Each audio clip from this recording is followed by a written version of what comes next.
মাশাআল্লাহ, আলহামদুলিল্লাহ। আজকে 4 দিন পর একটু সূর্য দেখা যাচ্ছে। এই যে দেখুন, 4 দিন পরে একেবারে বিকালের দিকে এই যে আকাশের পশ্চিম সাইডে একটু সূর্যের আলো দেখা যাচ্ছে। আসসালামু আলাইকুম।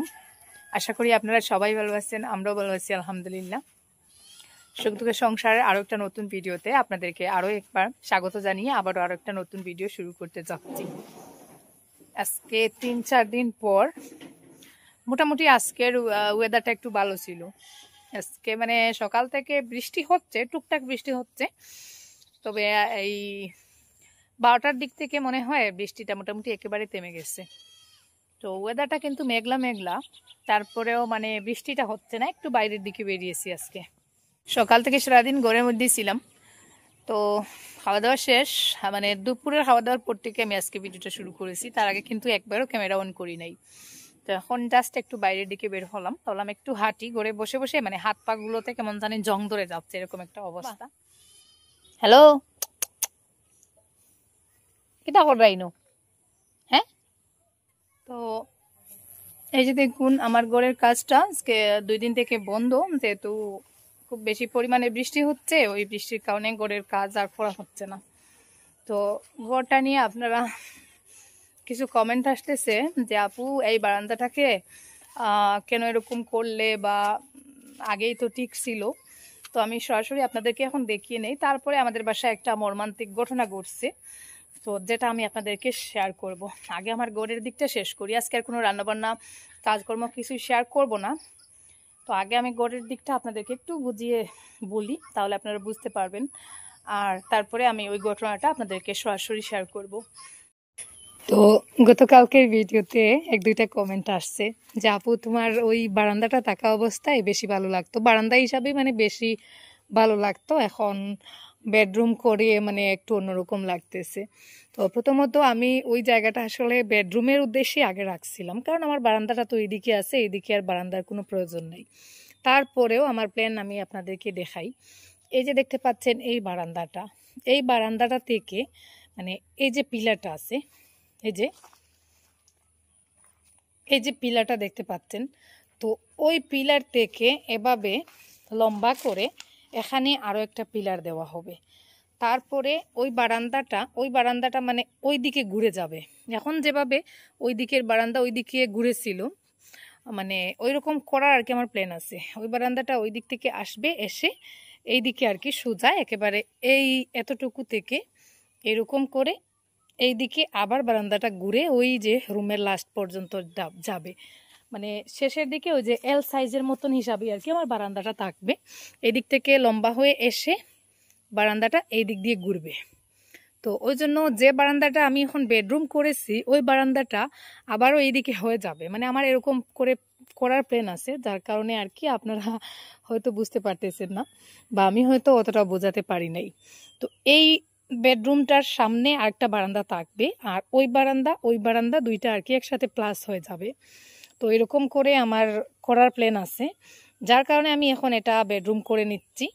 আর পরে এইদিকে দরজা আছে, যে এটা থাকবে আমার ওই বেডরুমের দরজা, আর দরজার ওই সাইডে যেটা ওটা হচ্ছে জানালা, আর এটা দরজা।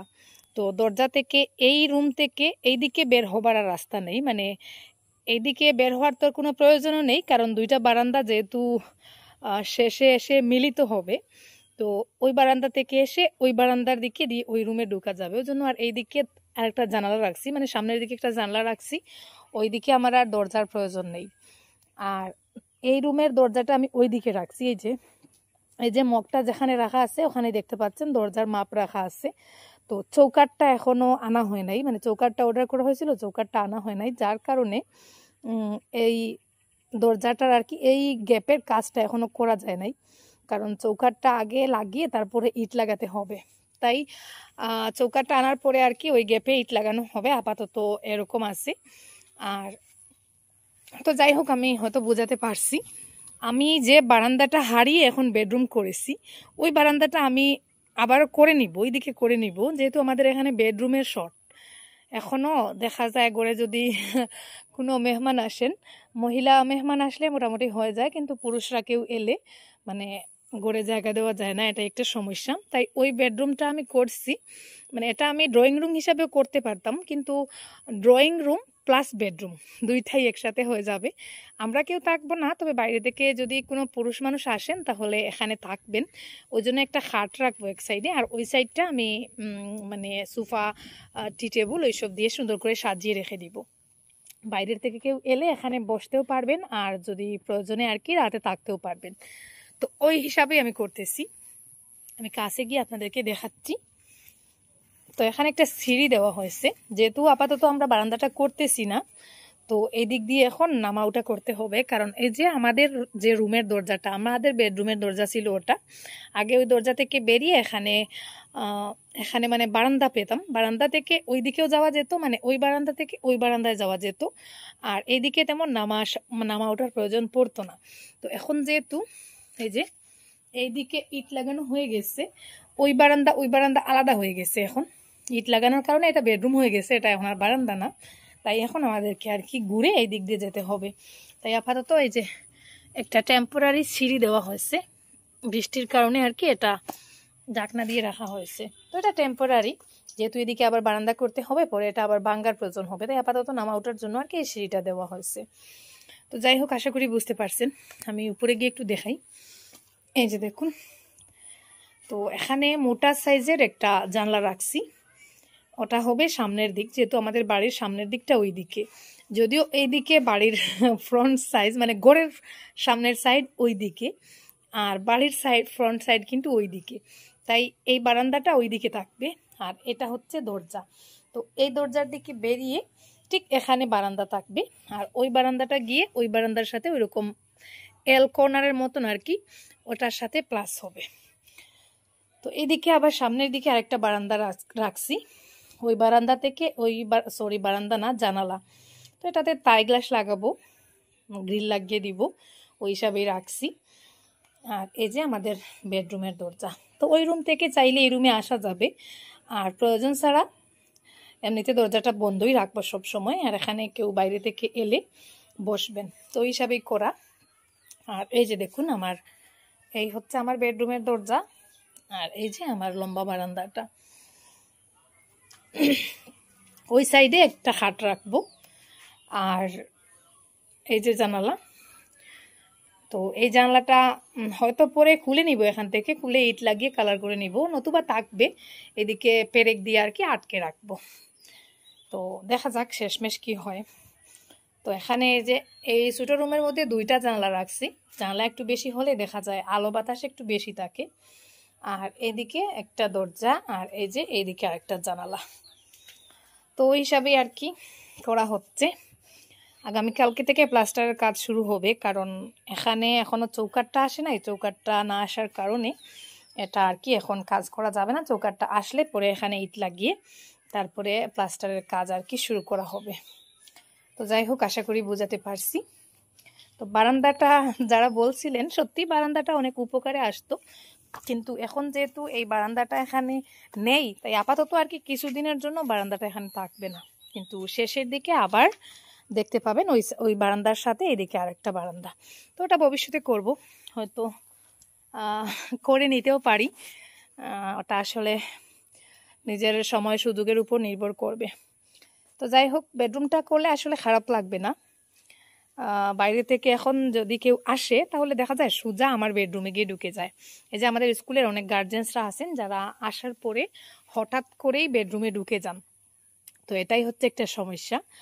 আর এদিক দিয়ে আসলেন, এসে আরিয়ানের বাবাকে খুঁজে খুঁজে দেখা যায় গিয়ে আমার বেডরুমে ঢুকে যান। আমি অনেক সময় ওড়না পরা অবস্থায় থাকি না, অনেক সময় দেখা যায় এমনিতে ওড়না ছাড়া আমি শুয়ে আছি, তো হঠাৎ করে কেউ স্যার ঘরে আসেন বলে ঢুকে যায়।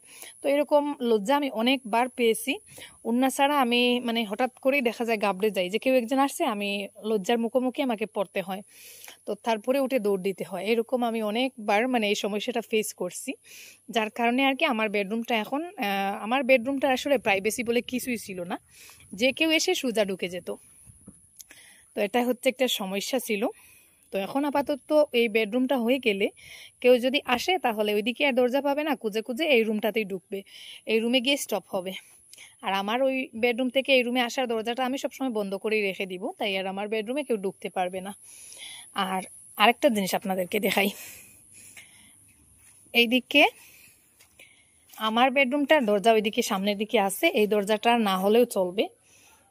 এই যে এই হচ্ছে একটা জানালা, এই জানলাটাও কেটে এখানে তাই গ্লাস লাগাবো, আর সেই সাথে মোটা সাইজের আর কি 3-4 পাটের একটা জানলা এখানে লাগাবো।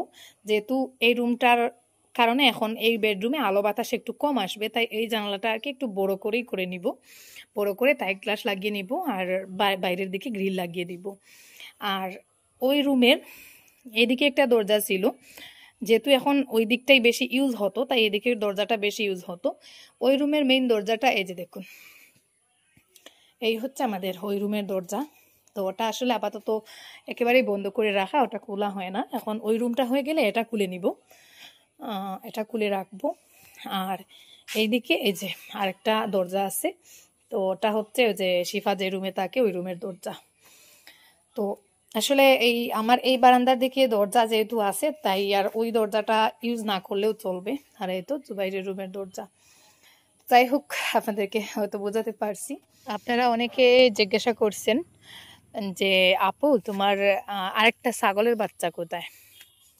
তো আমার ছাগলের বাচ্চাটা কোথায় কি হয়েছে সবটাই আমি দেখাবো। তার আগে চলুন আমি ওই মেইন জায়গাটাতে যাই। কি একটা মর্মান্তিক ঘটনা, মানে ওই যে আজ থেকে 3-4 দিন আগে খুব বেশি রোদ ছিল। ওই দিন এত রোদ ছিল, মানে রোদের জন্য আমি সারাদিন বাইরের দিকেই বের হই নাই। তো ওই দিন একটা ঘটনা ঘটছে, আমি দেখাই। এটা তো মন্দির, দেখতেই পাচ্ছেন। তো আমি ওই জায়গাটাতে যাই। আমার ছাগলগুলো তো সব সময় সারা অবস্থায় খাওয়া দাওয়া করে, মানে ওদেরকে আমি বেঁধে রাখি না সেই ছোটোবেলা থেকে। আমাদের এখানে ছাগল গরু এইসব কেউ বেঁধে রাখে না। ওই যে দেখুন একটা গরু এমনিতেই ছাড়া হিসাবে খাচ্ছে।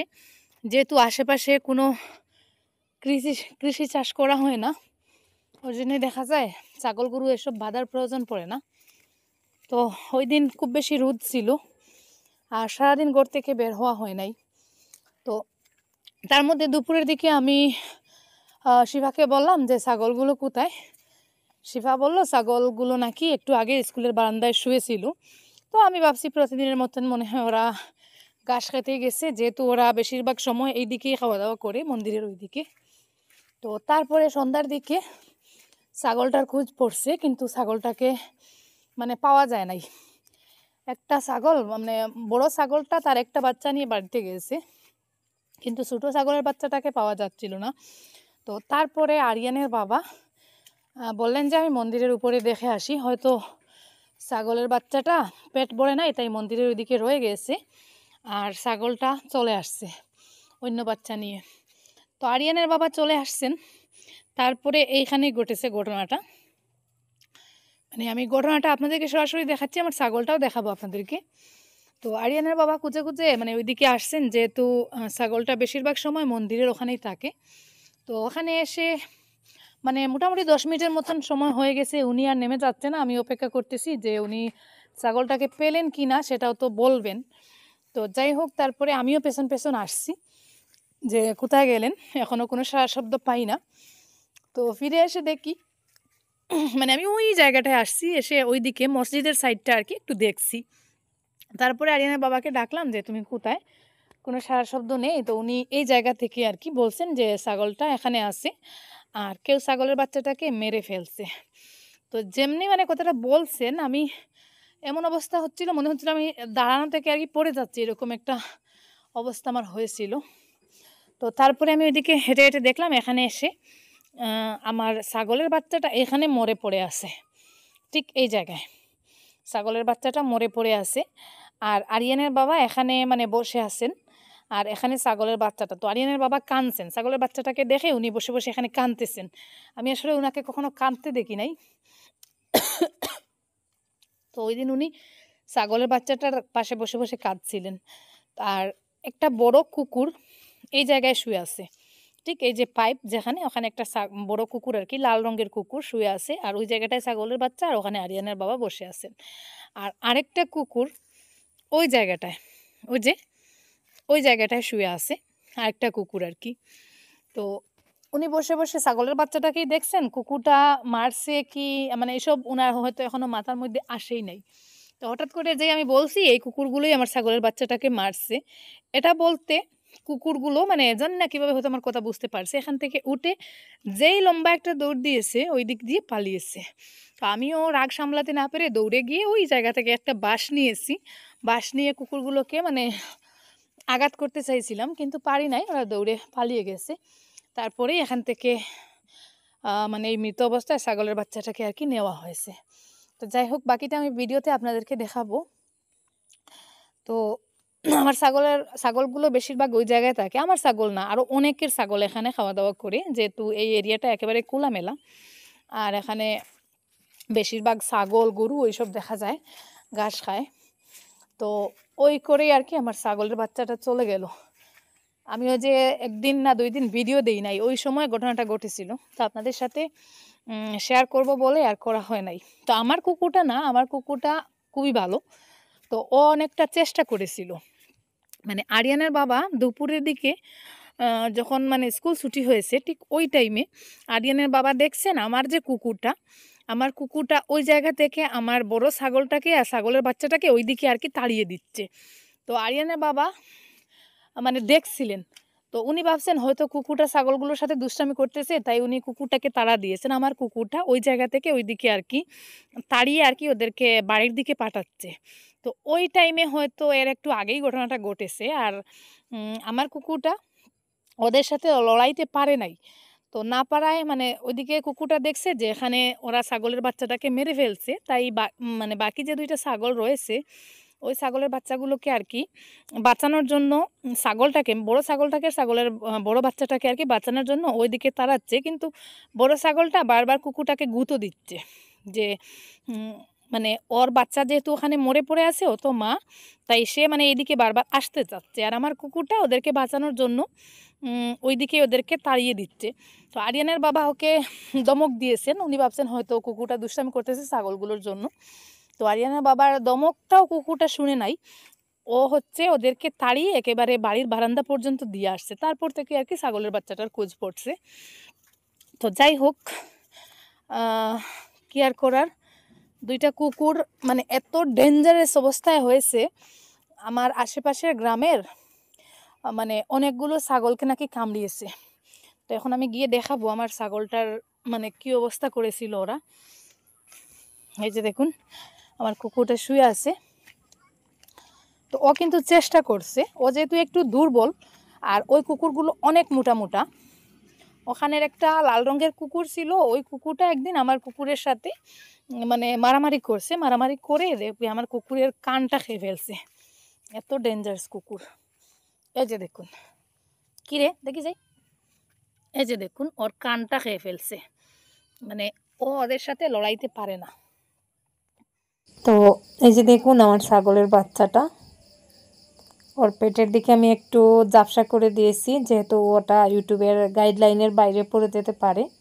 ছাগলের বাচ্চাকে এত নির্মমভাবে কামড়িয়েছে, কামড়াতে কামড়াতে পেটের দিকে ফুটো করে দিয়েছে। এই যে দেখুন জিহ্বায় কামড় দিয়ে অবস্থায় মরে গেছে। আর যেহেতু আমরা ছাগলের বাচ্চাটাকে প্রায় 2 ঘন্টা 2.5 ঘন্টা পরে মনে হয় উদ্ধার করছি। আসলে ছাগলের বাচ্চাটা অ্যাকুরেট কোন টাইমে মরছে বা ওরা কামড়িয়েছে সেই টাইমটা আমাদের জানা হয় নাই।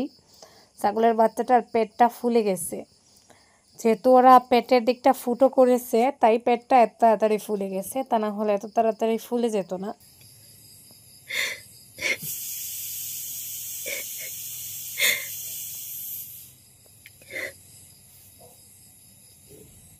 ছাগলের বাচ্চাগুলোকে আমি এত আদর করে পালছিলাম, ঠিক বাচ্চাদেরকে যেভাবে পালা হয়, মানে একটা পালিত বাচ্চা, ছোটো একটা বাচ্চা এনে যেভাবে পালন করা হয় ওভাবেই পালছিলাম। 4টা বড় বড় দুধের ডিব্বা আর কি, ওই যে বাচ্চাদের যে ফর্মুলা দুধ থাকে ওগুলো খাইয়েছি, নিপুলে ভরে খাইয়েছিলাম। তো দেখুন ছাগলটা রাতের বেলা আমি মাটি দিইনি, সকালে আর কি দেওয়ার জন্য রাখছিলাম। তো এদিকে এই ছাগলের বাচ্চাটা আর কি, যেহেতু ও সব সময় তার ছোটো ভাইয়ের সাথে থাকতো, তো এখন দেখুন সব সময় মেয়ে করে ডাকতেছে। তো আমি শেষবারের মতন ভাবলাম যে মা আর বড় ছেলেটাকে এনে একটু ওকে দেখাই। তো ওরা কিন্তু কাছে আসে, একটু কাছে যায় কি গিয়ে আবার দৌড় দিয়ে আর কি পেছনে সরে যায়। যতটা আর কি বুঝতে পারলাম ছাগল মায়ের এতটাও দৌড়ে নাই, কিন্তু এই যে ছোটো বাচ্চাটা যেহেতু সবসময় ওর সাথে থাকতো, তো ও আর কি সবসময় মেয়ে মেয়ে বলে কান্নাকাটি করে। তো এই কুকুরগুলো আমি মাঝে মধ্যে দেখতাম ওইদিকে যাওয়া আসা করতো, কিন্তু কখনো আমার ছাগলগুলোকে কামড়ানোর সুযোগ পায়নি, যেহেতু আমার কুকুরটা সবসময় ওদেরকে পাহারা দিত। তো ওই দিন মনে হয় কামড়ানোর সময় আমার কুকুরটা ওখানে ছিল না, যদি থাকতো তাহলে হয়তো ওরা অতটা সহজে কামড়াতে পারতো না। তো যাই হোক, শুনেছি গ্রামবাসীরা মিলে কুকুরগুলোকে মারার চেষ্টা করতেছেন। কুকুরগুলো যতক্ষণ না মরবে আমি মানে একটু শান্তি পাবো না। আর অন্য কেউ যদি কুকুরগুলোকে না মারে তাহলে আমি নিজে দায়িত্ব নিয়ে কুকুরগুলোকে মারবো। একটা জান নিয়েছে, আরও কয়েকটা জান যে নিবে সেটা আল্লাহ জানেন একমাত্র। তো এই যে দেখুন আমার নেংটা, মানে আমার ছাগলের বাচ্চাটার নাম ছিল নেংটা, আরিয়ান একটু জোকারি করে আর কি নাম রেখেছিল। তো ওখানে শুয়ে আছে, এই যে দেখুন ওটাই হচ্ছে তার খবর। তো এখানে আমি যতবার আসি এখানে বসে বসে দেখি, আসলে ভেতরটা মনে হয় কষ্টে ফেটে যায়, কান্না চলে আসে। তো যাই হোক, জান দেওয়া বা নেওয়া কোনো কিছুর উপরই আমাদের হাত নেই, সবই আল্লাহ তাআলার ইচ্ছা। আর আজকের মতো এই পর্যন্ত। আল্লাহ হাফেজ, আসসালামু আলাইকুম।